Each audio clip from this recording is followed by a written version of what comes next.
Everyone, today we are going to discuss the third section of our FAQ series, and I'm going to address the question which is asked most commonly: what kind of people exactly come for regression therapy? I think all kinds of people come, people who have issues, people who have no issues, but here I'm going to discuss about the people who have issues. So people who have issues can be categorized into four different classes. The first one are called, or can be called as emotional or psychological. The second can be called psychosomatic. The third can be called somatic, and the third, we can call them existentialist or anti-existentialist. So the first one, emotional or psychological, I think this is the commonest kind of people that come to me. People with high anxiety issues, people with depression, clinical depression, people with manic depressive episodes, people with long-standing cases of relationship issues, people with sexuality and orientation problems, acceptance and issues.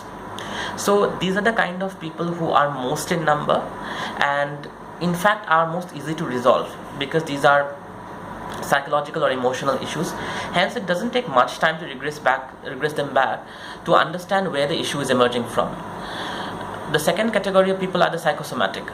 The psychosomatic are those people who have had long-standing cases of medical history of a certain disease, bodily disease, but the diagnoses are sort of imperfect. They don't have proper diagnosis.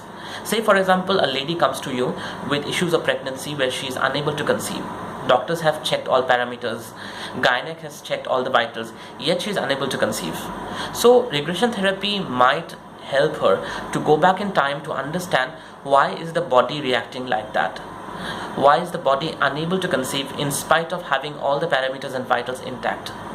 Sometimes people with benign tumors and cancer also come to us to understand if there is anything else that they can do beyond chemotherapy.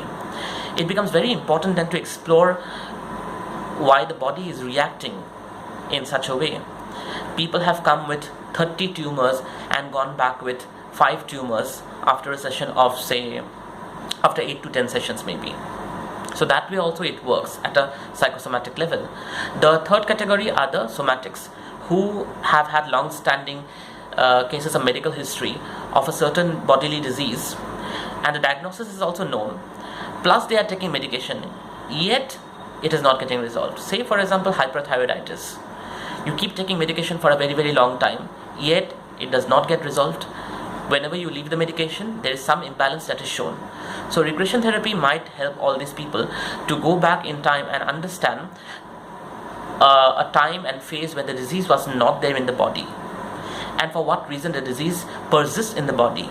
If the body can at all let go of this disease, once the feelings and emotions related to the disease is tackled, the disease too automatically vanishes and diminishes from the body.